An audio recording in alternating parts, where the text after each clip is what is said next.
دوسری چیز کو لیجئے عمل کی درستی. اس عمل کی درستی کے لیے اللہ تعالیٰ کے ساتھ ایک گہرے تعلق کی ضرورت ہے. اس لیے کہ صبر کی بحث میں یہ مضامین شاید آپ کے سامنے آ گئے ہوں کہ صبر جہاں مصیبت پر صبر ہوتا ہے، تکلیف پر صبر ہوتا ہے، اللہ کے احکام پر جمنا یہ بھی صبر ہے، نفس کی خواہشات کی باغ کو تھام کر رکھنا، کھینچ کر رکھنا یہ بھی صبر ہے، اور استقامت کسی شے پر قائم رہنا یہ بھی صبر ہے. تو عمل صحیح پر استقامت کے لیے وَاصْبِرْ وَمَا صَبْرُكَ إِلَّا بِاللَّهِ، اس صبر کی سب سے اہم جو بنیاد ہے، اس کا جو سب سے بڑا ذریعہ ہے، اس کا جو سب سے بڑا سہارا ہے، وَمَا صَبْرُكَ إِلَّا بِاللَّهِ، اس کے لیے ضرورت ہے ایک گہرے تعلق کی کہ اللہ کے ساتھ ایک ایسا تعلق برقرار رہے جو نہ صرف گہرا ہو بلکہ دائم و قائم ہو، مسلسل ہو. ذرا ذہول ہوگا تعلق مع اللہ میں، ذرا کمی آئے گی، شیطان کا وار کاری ہو جائے گا. اسی کو حضور نے حدیث میں یوں تعبیر کیا ہے تمثیلاً کہ جو دل اللہ کی یاد سے غافل ہے اس پر، فارسی کا وہ مقولہ بھی ہے کہ خانہ خالی را دیو می گیرت، گھر خالی رہے تو جنات اس پر دیو جو ہے آ کر قبضہ جما لیتے ہیں. تو خانہ قلب جو ہے اگر یاد خدا بندی سے خالی ہو گیا تو شیطان ابلیس لعین اپنی تھوتنی ٹکا دیتا ہے. یہ لفظ آتا ہے سور کے منہ کے لیے تھوتنی، جس طرح اس کا نکلا ہوا سا منہ ہوتا ہے آگے، تو یہ لفظ استعمال کیا گیا کہ وہ اپنی تھوتنی انسان کے دل پر جما کر اور پھوکے مارنی شروع کر دیتا ہے. تو شیطان کو موقع ہی تب ملتا ہے جب انسان کے تعلق مع اللہ کے اندر کمی ہو، وہ خانہ بالکل خالی ہو گیا ہو یا اتنا ضعیف ہو گیا ہو کہ کل عدم ہو جائے، گویا کہ نہیں. تیسری چیز کی طرف آئیے، روحانی ترقی. روحانی ترقی کے لیے میں ایک اصطلاح کے سامنے لا رہا ہوں. اس سے مراد کیا ہے؟ روحانی ترقی کے لیے ہماری دینی اصطلاح ہے تقرب الی اللہ، اللہ سے قریب تر ہوتے چلے جانا. اس پر میرا ایک کتابچہ بھی ہے. تقرب الی اللہ کے دو مدارج، دو درجے، جو در حقیقت ایک حدیث نبوی علیہ الصلاۃ والسلام ہی پر مبنی ہے کہ حضور نے ایک درجہ قرار دیا ہے تقرب بالفرائض، فرائض کے ذریعے سے انسان اللہ کا قرب حاصل کرے. ایک ہے تقرب بالنوافل، نوافل کے ذریعے سے اللہ کا قرب حاصل کرے. ان میں کیا نسبت و تناسب ہے، اہمیت کے اعتبار سے کون بڑھ کر ہے، بلندی کے اعتبار سے کون بڑھ کر ہے، یہ تمام مسائل میں نے اپنی اس تقریر میں بیان کیے تھے جو اس کتابچے میں شائع ہوئی ہے. اس وقت میں اس کی تفصیل میں نہیں جا رہا، صرف یہ تذکرہ اس لیے کر رہا ہوں کہ جن کو بھی خواہش ہو جائے وہ اس کا مطالعہ کرے. ہماری اس وقت کی گفتگو سے وہ کتابچہ اس جگہ پر منسلک ہوگا. تو تقرب الی اللہ، یہ تقرب کوئی فزیکل فینومینن نہیں ہے، جسمانی یا مادی مسئلہ نہیں ہے. اللہ سے قرب یہ نہیں ہے کہ کوئی کروڑوں میل کا فاصلہ ہے، اب ہمیں کوئی رسی پر چڑھنا ہے اوپر بڑی محنت اور مشقت سے. فصل تو ہے ہی نہیں، فاصلہ ہے ہی نہیں، بعد ہے ہی نہیں. نحن اقرب الیہ من حبل الورید، ہم تو انسان سے اس کی شہرگ سے بھی زیادہ قریب ہیں. ہوا معکم اینما کنتم، وہ تو تمہارے ساتھ ہی ہوتا ہے جہاں کہیں بھی تم ہو. بس صرف یہ کہ تمہاری توجہ نہیں ہوتی، تم اور چیزوں میں مشغول و مصروف رہتے ہو، تم ہماری طرف دھیان ہی نہیں دیتے، تم ہماری طرف متوجہ ہی نہیں ہوتے. ہم تو مائل بے کرم ہے، کوئی سائل ہی نہیں، راہ دکھلائیں کسے رہنو منزل ہی نہیں. انسان جب متوجہ ہو جاتا ہے اور بڑھتا ہے آگے پیش قدمی کرتا ہے روحانی اعتبار سے، تو یہ ہے در حقیقت تقرب اللہ، اور اسی کو ہم کہیں گے روحانی ترقی۔ اب ان تین چیزوں کو اگر آپ نے ذہن میں جما لیا، پھر میری بات کی ترتیب اس کو ذہن میں قائم کیجئے۔ ہم چلے کہاں سے؟ کہ دین کے ساتھ اصل مناسبت فلسفے کی نہیں، حکمت کی۔ نمبر 2، حکمت قرآنی کا پہلا اور اہم ترین اور بنیادی مسئلہ معرفت رب کا حصول ہے۔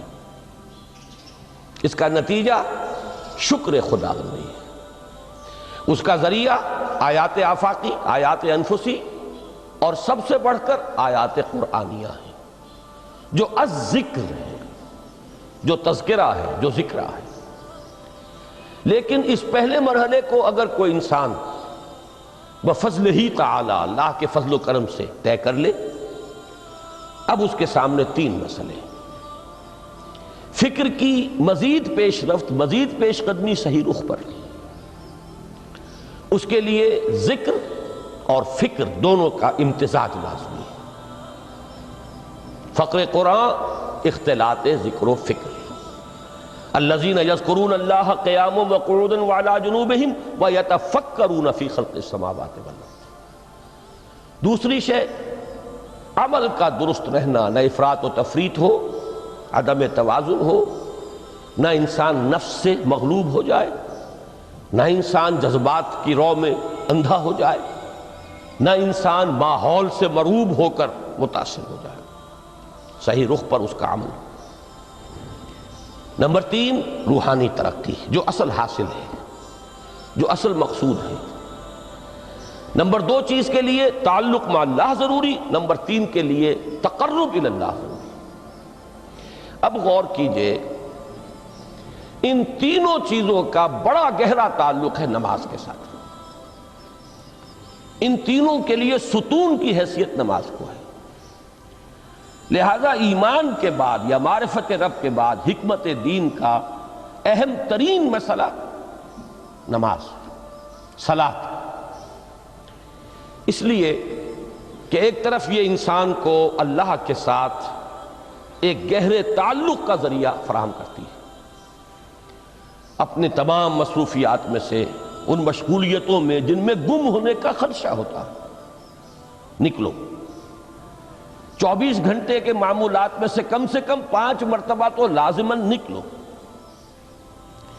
اور اپنے آپ کو ذرا، اپنے حواس کو بھی، اپنی باطنی کیفیات کو بھی ذرا تازہ کرو۔ اگر کوئی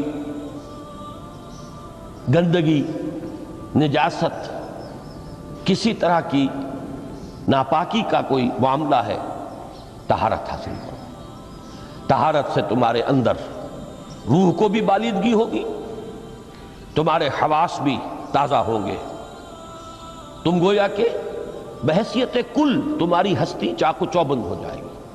وہ کسل، وہ سستیاں، وہ جو ایک کثافتیں ہوتی ہیں، ان سب سے نجات حاصل کرو، اور اب اپنے رب کے حضور میں کھڑے ہو جاؤ، اس کے ساتھ اپنا عہد بھی تازہ کرو، اس کی اہم صفات کو بھی اپنے ذہن میں پھر مستحضر کرو۔ یہی وجہ ہے، دیکھیے میں نے جو آیات آپ کو شروع میں سنائی تھی، سورہ لقمان کی 2 آیتیں، پہلی آیت میں اس کا ترجمہ کر چکا، دوسری آیت وَلَقَدْ وَإِذْ قَالَ لُقْمَانُ لِابْنِهِ وَهُوَ يَعِظُهُ يَا بُنَيَّ لَا تُشْرِكْ بِاللَّهِ إِنَّ الشِّرْكَ لَظُلْمٌ عَظِيمٌ۔ اس کے بعد درمیان میں کچھ مضمون آ کر پھر وہ آیہ مبارکہ آئی، یا بنی اقم الصلاۃ وامر بالمعروف وانہ عن المنکر واصبر علی ما اصابک۔ گویا کہ اہم ترین چیز، بنیادی ترین چیز، اللہ کو محض پہچان لینا کافی نہیں ہے، یاد رکھنا ضروری ہے۔ اللہ یاد رہے گا تو فکر صحیح آگے بڑھے گا، اللہ یاد رہے گا اور اس کے ساتھ ایک گہرا تعلق جو ہے برقرار رہے گا تو عمل درست رہے گا۔ بالکل یہی بات سورہ طٰہٰ میں جو پہلی وحی حضرت موسیٰ علیہ السلام پر ہوئی، اور پہلا مخاطبہ ہے، چونکہ حضرت موسیٰ کو یہ انبیاء کرام کے مقدس گروہ میں ایک امتیازی حیثیت حاصل ہے کہ ان سے براہ راست گفتگو ہوئی ہے، اگرچہ صرف ایک پردہ تھا، اوٹ من ورائے حجاب گفتگو ہوئی ہے، لیکن یہ کہ کوئی فرشتے کا درمیانی جو ہے وہ لنک نہیں تھا، براہ راست اللہ تعالیٰ نے حضرت موسیٰ علیہ السلام سے کلام فرمایا۔ کلم اللہ موسیٰ تکلیما، موسیٰ سے تو اللہ نے کلام فرمایا جیسے کہ کلام کیا جاتا ہے۔ تو پہلا مخاطبہ ہے، یہ پہلا مکالمہ ہے، پہلی وحی کہیے، اسی میں یہ الفاظ بھی موجود ہیں، اننی انا اللہ لا الہ الا انا فاعبدنی واقم الصلاۃ لذکری۔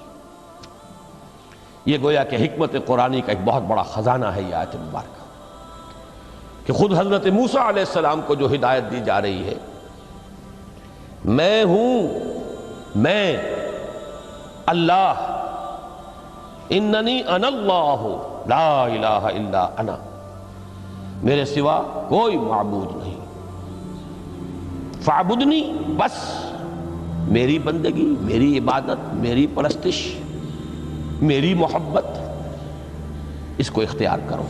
وَأَقِمِ الصَّلَاةَ لِذِكْرِي، اور نماز کو قائم رکھو میری یاد کے لیے۔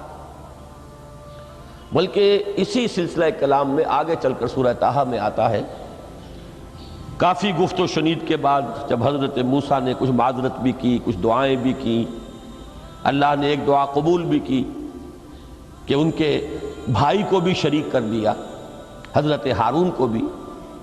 اس کے بعد پھر جب فرمایا کہ اب جاؤ فرعون کی طرف، تو اس میں فرمایا وَلَا تَنِيَا فِي ذِكْرِي، اور دیکھنا یہ جو عظیم مشن تمہارے کندھے پر آ گیا ہے، بڑا بھاری اور کٹھن ایک فرض ہے جو تم پر عائد ہو گیا ہے، اس کے لیے سب سے بڑی تمہارے پاس جو قوت کا ذریعہ ہے وہ نماز ہے۔ اقیم فلا تنیا عن ذکری، میری یاد میں کبھی غفلت نہ کرنا، اس میں کبھی کوئی کمی نہ آنے دینا۔ جیسا کہ میں نے عرض کیا تھا کہ جیسے ہی وہ تعلق جو ہے کمزور پڑتا ہے یا منقطع ہو جائے معاذ اللہ، تو پھر انسان گویا کہ شیطان کے لیے ایک لقمہ تر بن جاتا ہے۔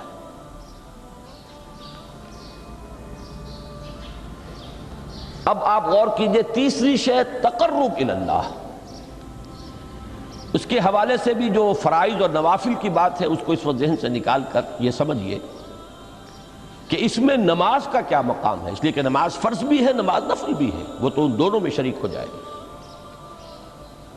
اب اس کو لفظ صلاۃ کے حوالے سے آپ ان دونوں چیزوں کو سمجھیے۔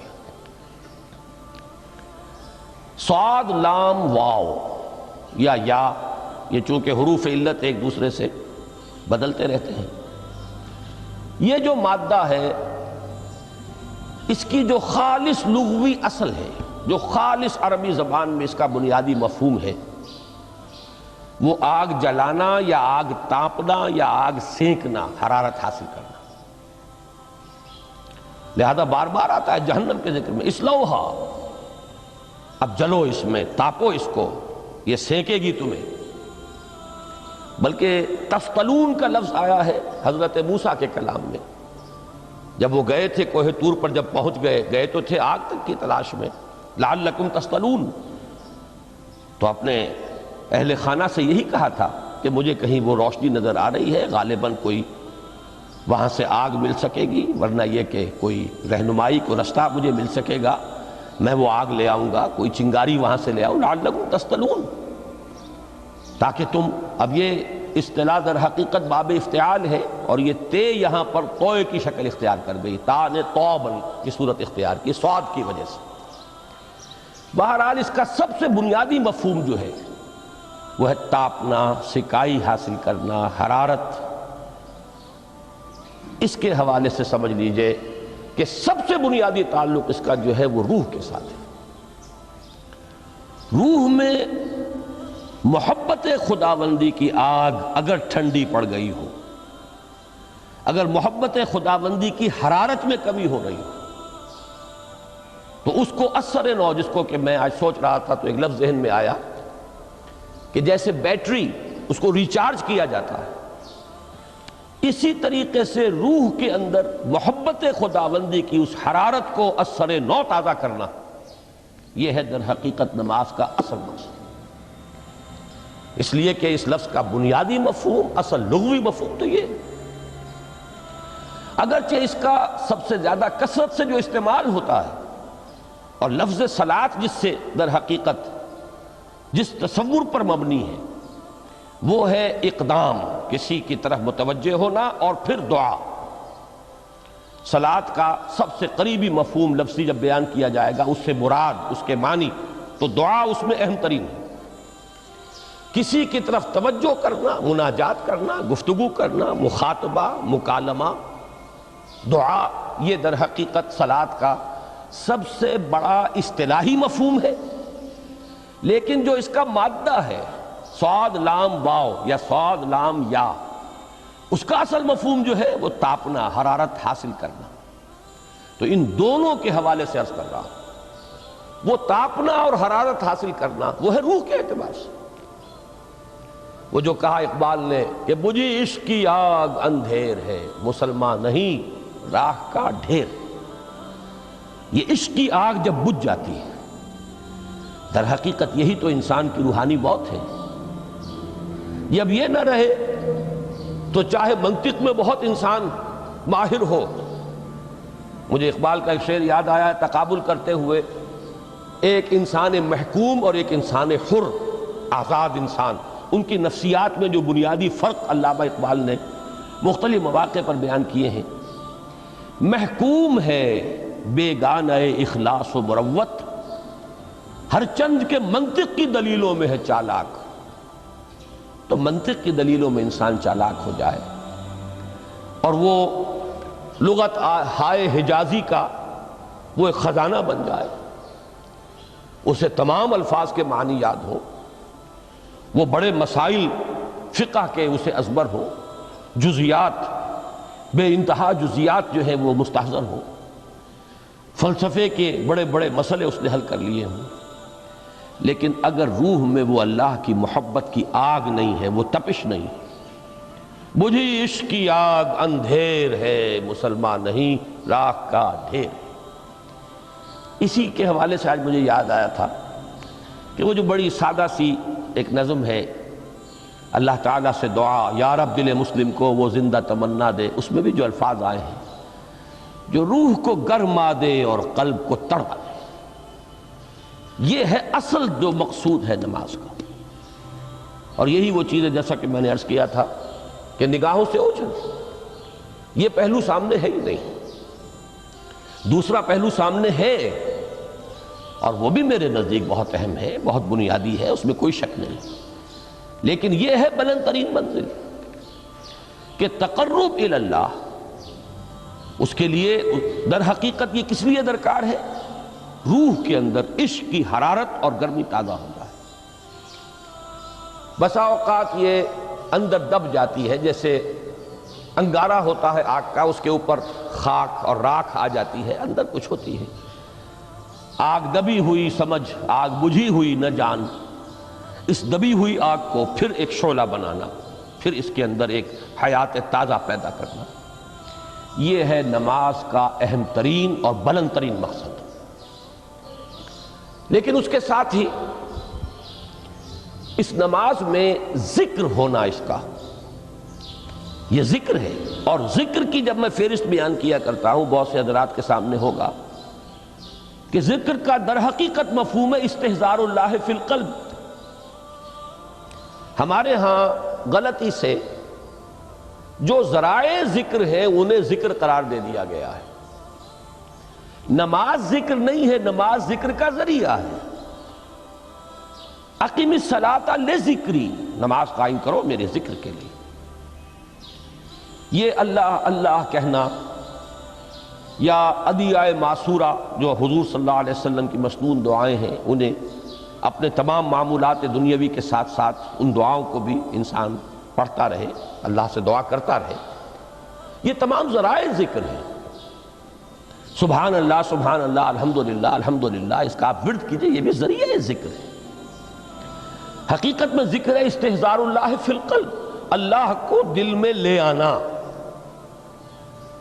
اللہ کو دل میں حاضر کر لینا اصل میں تو ترجمہ ہوگا، لیکن حاضر جاننا، یہ کیفیت جو ہے انسان کو حاصل ہو جائے۔ اب اس کے حوالے سے ذرا بات سمجھیے کہ ایک تو میں عرض کر چکا ہوں مجسم ذکر تو قرآن ہے، لہذا ذکر کی فہرست جب آپ کریں گے ذرائع ذکر تو ان میں سب سے پہلے قرآن آئے گا، اس لیے کہ وہ ہماری حکمت کے پہلے مسئلے کو حل کر رہا ہے، بنیادی مسئلہ، اہم ترین مسئلہ۔ دوسرے نمبر پر ذکر جو ہے، اب اس کے لیے کچھ اصطلاحات جو میرے مختلف دروس میں شاید آپ کے سامنے بعد میں آئیں یا پہلی آ چکی ہوں، ان کے حوالے سے میری بات سمجھیے۔ ایک ذکر غیابی ہے، تھرڈ پرسن میں صیغہ غائب میں اللہ کی یاد کرنا، اللہ اکبر اللہ اکبر اللہ اکبر۔ ابھی اللہ اکبر جو ہے یہ جملہ اسمیہ خبریہ ہے، ایک حقیقت کی تکرار آپ کر رہے ہیں، اللہ سب سے بڑا ہے، اللہ سب سے بڑا ہے، سبحان اللہ سبحان اللہ سبحان اللہ۔ یہ در حقیقت ذکر غیابی ہے کہ آپ اس میں مخاطب نہیں ہے اللہ سے، ایک ذکر خطابی کہیں یا ذکر حضوری کہیں، جس میں مکالمہ ہوتا، جس میں گفتگو ہوتی۔ تو نماز در حقیقت ذکر حضوری اور ذکر خطابی کی بلند ترین شکل ہے۔ اس لیے میں نے عرض کیا تھا کہ نماز کے لفظ یا صلاۃ کے لفظ، یہ اصطلاحی معنی جو اکثر و بیشتر کیے جاتے ہیں، وہ ہے دعا، اور دعا میں ہوتا کیا ہے؟ مکالمہ ہے، مخاطب، اے اللہ، اے میرے رب، اے پروردگار۔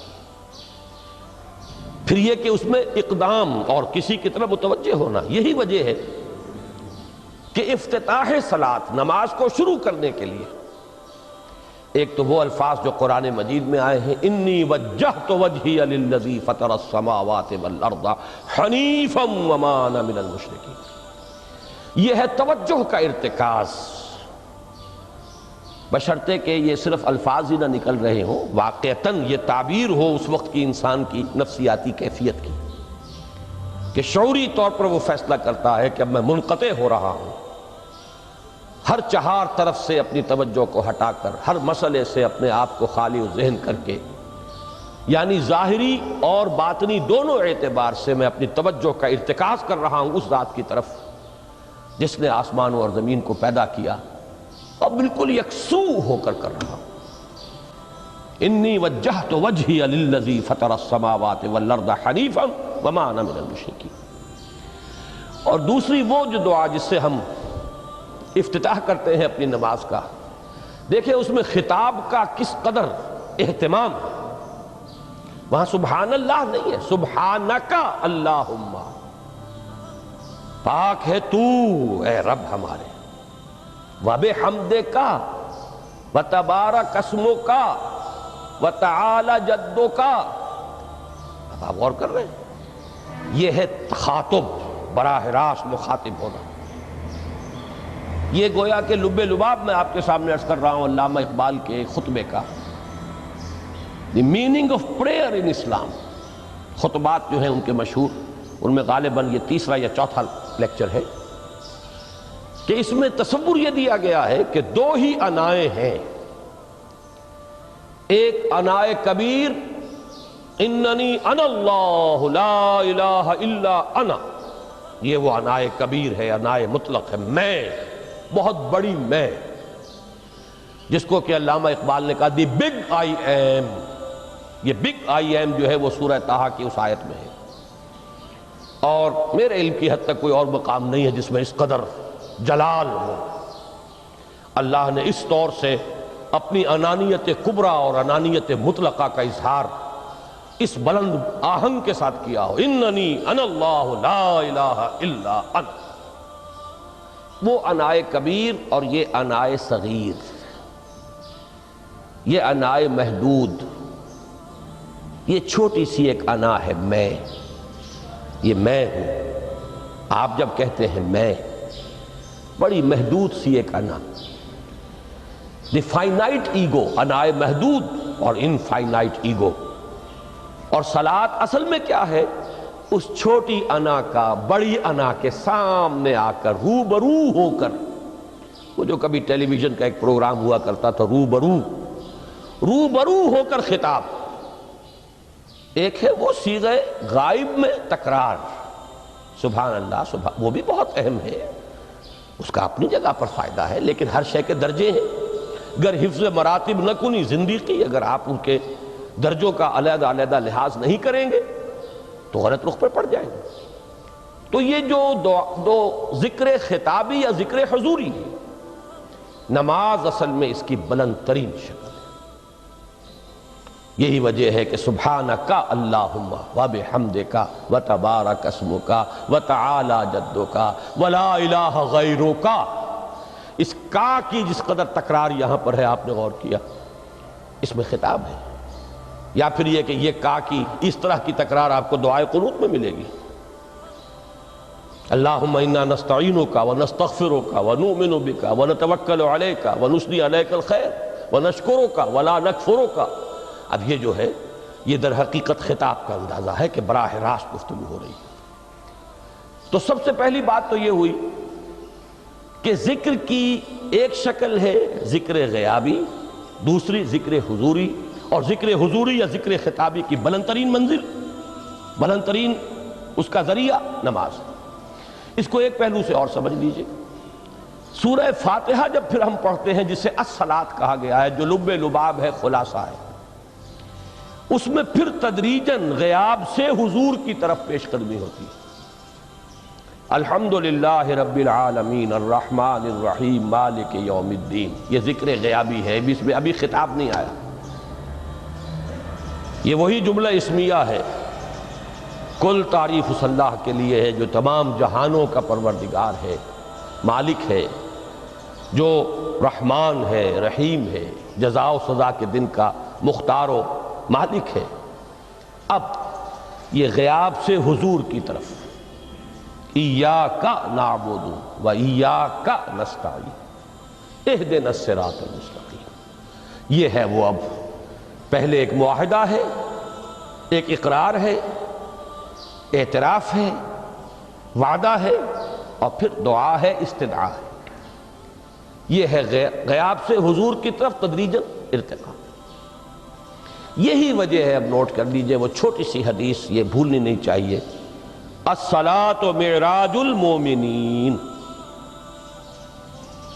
اس لیے کہ مخاطبہ الہی براہ راست حضور کو جو حاصل ہوا وہ معراج میں ہوا ہے. التحیات کا مکالمہ وہی ہوا ہے.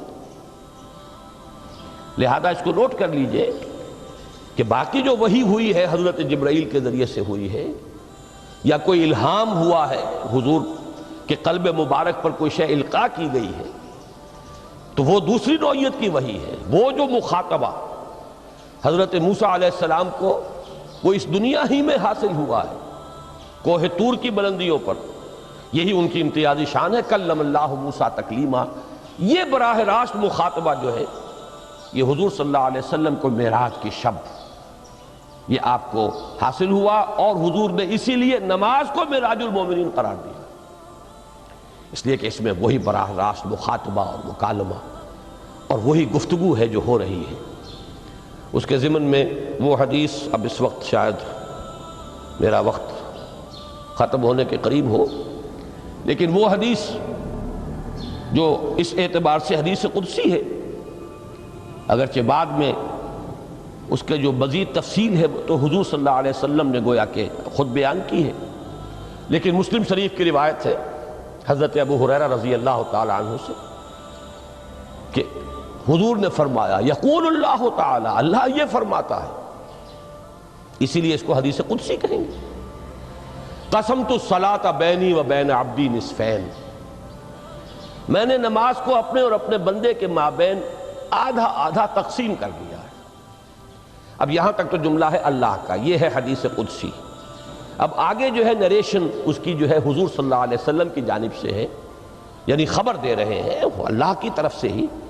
ویسے تو تمام احادیث ہی گویا کہ ہم سمجھتے ہیں انسپائرڈ تو اللہ کی طرف سے ہی ہے، لیکن یہ کہ جہاں صراحت ہو کہ اللہ کہتا ہے وہ حدیث قدسی ہے. تو یقول اللہ تعالی قسمت الصلاۃ بینی و بین عبدی نصفین، یہاں تک تو حدیث قدسی ہے. اب دوسری عام حدیث ہے اذا قال العبد الحمد للہ رب العالمین یقول اللہ تعالی حمدنی عبدی، جب بندہ کہتا ہے الحمدللہ رب العالمین، پروردگار کہتا ہے میرے بندے نے میری حمد کی۔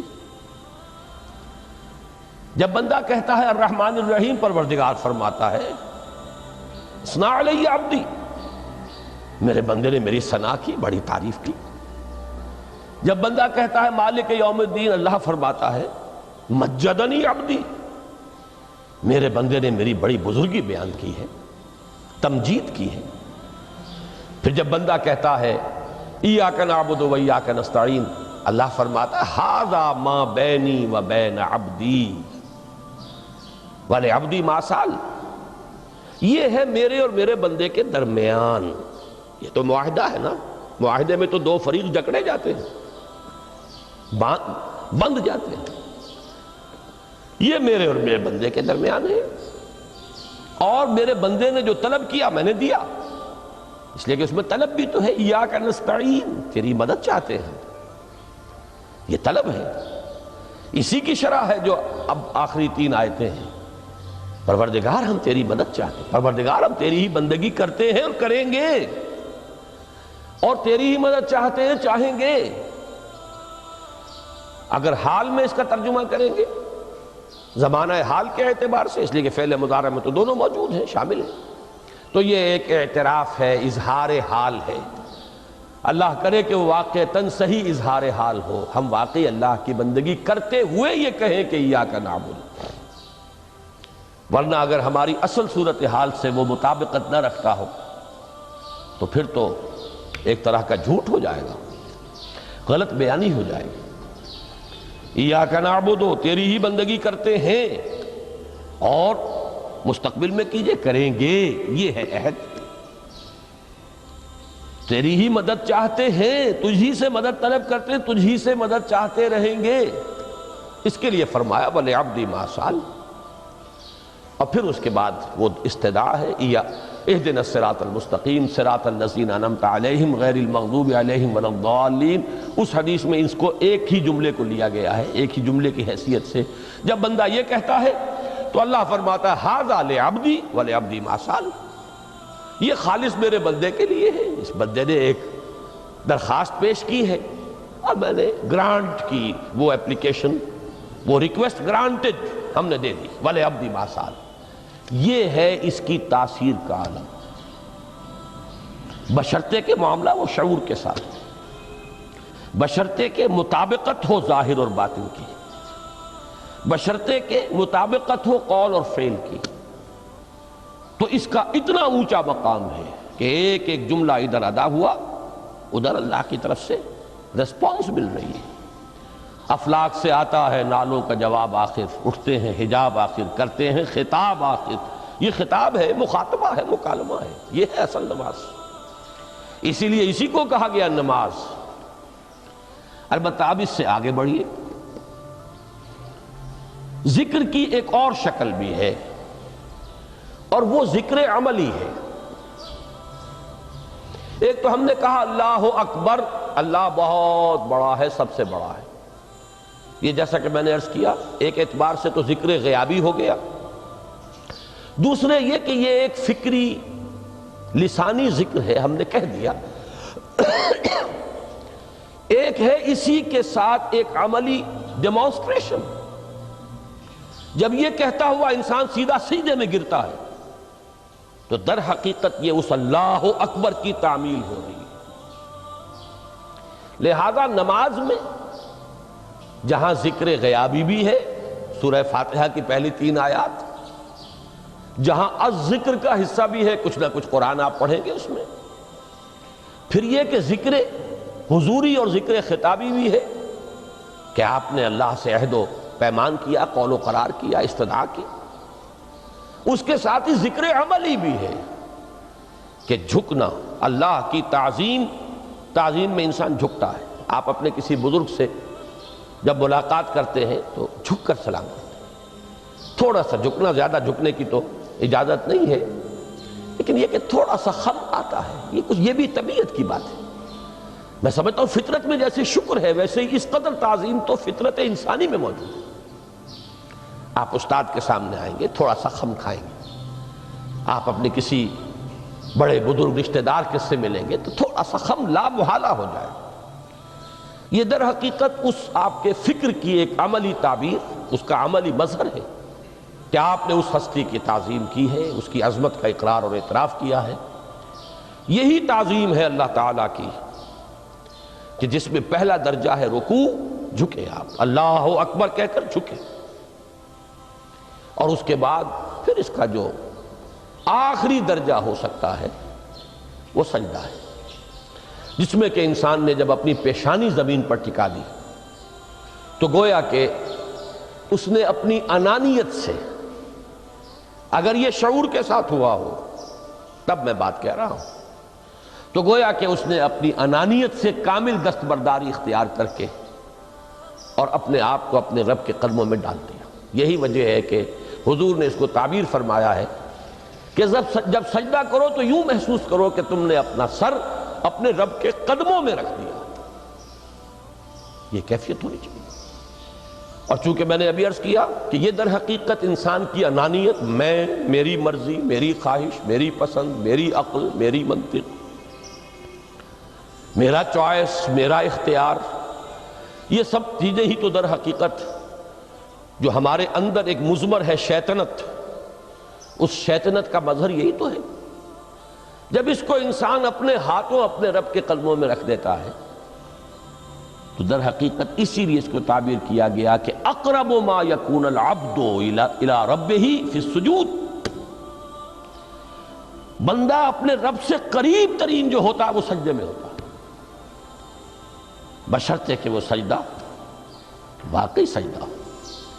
اس میں حقیقت یہ ہے کہ اقبال کا وہ شعر بڑی صحیح تعبیر ہے، وہ سجدہ روح زمین جس سے کانپ جاتی تھی، یہ ہے اصل میں تعبیر۔ اسی کو آج ترستے ہیں ممبر و محراب، سجدوں پر سجدے اور رکعتوں کے ڈھیر لگ گئے ہوں، اور 17 رکعتیں پوری نماز عشاء کی انسان نے ادا کی ہوں گن گن کر، اور 17 رکعتوں میں آپ کو معلوم ہے 34 تو سجدے ہو ہی گئے، تو سجدوں پر سجدے اور رکعتوں کے ڈھیر، لیکن یہ کہ اگر وہ کیفیت آپ کی صحیح عکاسی نہیں کر رہی ہے آپ کے ذہن کی، آپ کی نفسیاتی کیفیت کی، آپ کی قلبی کیفیت کی، آپ کے شعور کی، تو پھر ٹھیک ہے، ثواب تو ملے گا اس نماز سے بھی، اس لیے کہ ثواب کا نہ ملنا تو ظلم ہوگا، سوائے ایک بات کے کہ اس میں اگر کوئی ریاکاری ہے، دوسروں کو دکھانے کے لیے نماز پڑھی گئی ہے، تو ریاکاری تو زیرو کے مانند ہے کہ اس سے جو شے ضرب کھاتی ہے زیرو ہو جاتی ہے۔ 1 کروڑ کی تعداد عدد کو آپ زیرو سے ضرب دے زیرو ہو گئے، تو ریاکاری تو زیرو کر دینے والی شے، بلکہ زیرو ہی نہیں کرتی، وہ شرک تک پہنچا دیتی۔ من صلی یرائی فقد اشرکا ومن صام یرائی فقد اشرکا ومن تصدق یرائی فقد اشرکا، جس نے دکھانے کے لیے نماز پڑھی اس نے شرک کیا، جس نے دکھانے کے لیے روزہ رکھا اس نے شرک کیا، جس نے دکھانے کے لیے صدقہ خیرات کیا اس نے شرک کیا۔ لیکن یہ کہ اگر یہ بات نہیں ہے، اگر ریاکاری نہیں ہے، کوئی بدنیتی نہیں ہے، تو ایک شخص نے وقت نکالا ہے، اسی وقت میں وہ اپنا کوئی اور کام کر سکتا تھا، کوئی 2-4 پیسے کما سکتا تھا، کوئی اور دھندا دنیا کا جو ہے کرتا، لہذا اگر وہ نہیں ہے، ریا نہیں ہے، تب اس کا اجر تو لازم ہے۔ تو ناظرین، آپ کو یہ ویڈیو بہت پسند آیا ہوگا، ویڈیو کو لائک کر دینا، اور ایسے ہی بیان سننے کے لیے ہمیں کمنٹ کریں۔